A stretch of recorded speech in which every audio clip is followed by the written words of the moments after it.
नमस्कार। आज हम एक काफ़ी दिलचस्प सवाल पर बात कर रहे हैं। दुनिया की जो चुनौतियां हैं उनका सामना कैसे करें। हमारे पास कुछ विचार हैं और एक खास कहानी है, दुनिया से लड़ने की कला। हाँ, और ये लड़ना शब्द सुनकर शायद थोड़ा अजीब लगे। बिल्कुल, यहाँ लड़ने का मतलब वो गुस्सा या टकराव वाला नहीं है। नहीं, इसका मतलब है अपने विश्वास के लिए, अपने हक के लिए मजबूती से खड़े होना। हाँ, सलीके से। और इसी बात को समझने के लिए एक कहानी है, छोटी सी है लेकिन गहरी, एक बूंद का सफर। देखते हैं इसमें क्या है। तो कहानी कुछ यूं है कि बारिश की हजारों बूंदें गिर रही थीं आसमान से। ठीक है। ज्यादातर तो समंदर की तरफ गईं उसी में मिलने, लेकिन एक बूंद वो हवा के झोंके से कहीं और सूखी मिट्टी पर जा गिरी। अच्छा, अकेली रह गई मतलब? हाँ, बिल्कुल अकेली। और जो बाकी बूंदें थीं जो समंदर में मिल गई, उन्होंने उसे देखा होगा और शायद मजाक भी उड़ाया होगा। हाँ, कि ये क्या हुआ इसके साथ।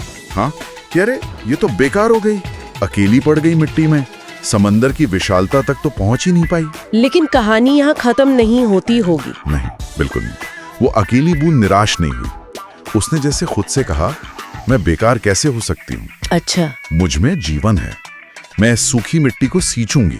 यहाँ कोई बीज दबा होगा, उसे जगाऊंगी, और देखना एक दिन यहाँ एक हरा भरा पेड़ खड़ा होगा। वाह, मतलब उसने अपनी मंजिल खुद बना ली। हाँ, और कहते हैं सालों बाद ठीक उसी जगह पर एक घना फलदार पेड़ उगाया। सच में? हाँ, और वो पेड़ ना सिर्फ खड़ा था, बल्कि उन्हीं लोगों को, उन्हीं नजरों को छाया और फल दे रहा था जिन्होंने कभी उसे बेकार समझा था। बिल्कुल। कहानी छोटी सी है पर सोचने पे मजबूर करती है ना। बिल्कुल करती है। और ये कहानी असल में हमारे आज के जो स्रोत हैं, जो कुछ विचारकों के लेख हैं, उनसे काफी मिलती जुलती है। पहला सूत्र जो उन लेखों से निकलता है वो यही है, अपना रास्ता खुद बनाना, जैसे उस बूंद ने किया। हाँ, जब आप कुछ अलग करते हैं तो आलोचना तो होती ही है, लोग शक करते हैं। स्रोत यही कहते हैं कि लोग अक्सर तब नुक्ताचीनी करते हैं, सवाल उठाते हैं, जब तक आप सफल नहीं हो जाते। हाँ, और ये सफलता कोई शोर मचाकर तो आती नहीं है ना। बूंद ने कोई हंगामा तो किया नहीं। सही कहा, बिल्कुल नहीं। और यही दूसरा अहम नुक्ता आता है स्रोत से, शांत दिमाग तेज इरादे।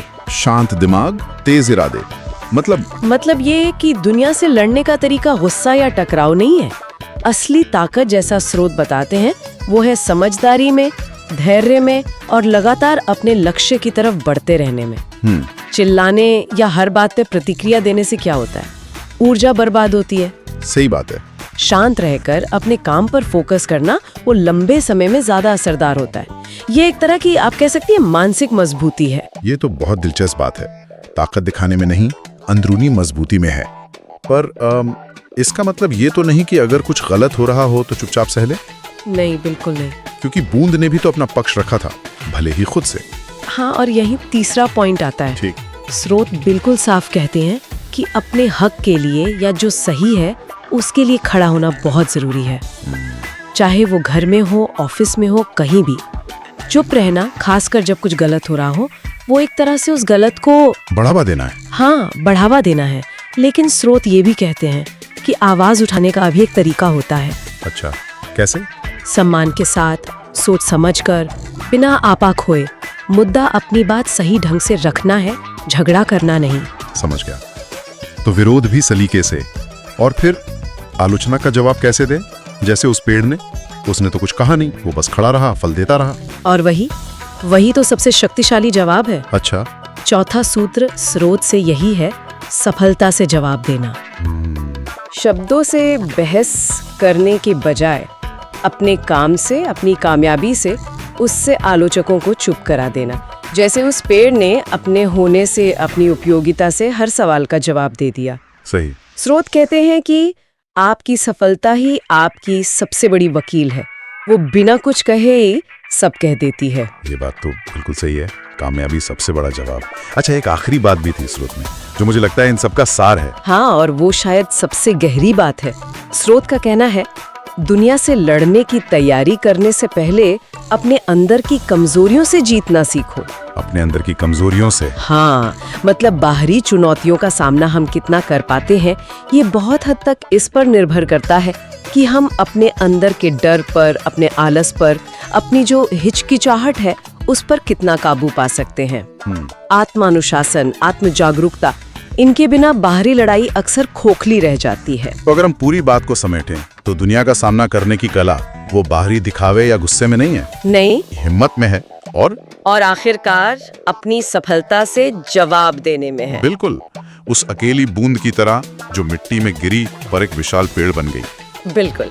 अच्छा, ये सब सुनकर एक सवाल मेरे मन में आ रहा है। हाँ बताइए। अगर दुनिया का सामना करने के लिए, जैसा स्रोत कहते हैं, सबसे पहले अंदरूनी कमजोरी पर जीत पानी है, तो वो कौन सी एक कमजोरी हो सकती है? पहली कमजोरी जिसे पहचानना और जिस पर काम करना किसी के लिए भी सबसे पहला कदम होना चाहिए, ताकि वो बाहरी दुनिया का सामना और अच्छे से कर सके। वाह, ये तो सोचने वाली बात है। वो पहली कमजोरी कौन सी है, इस पर जरूर सोचिएगा।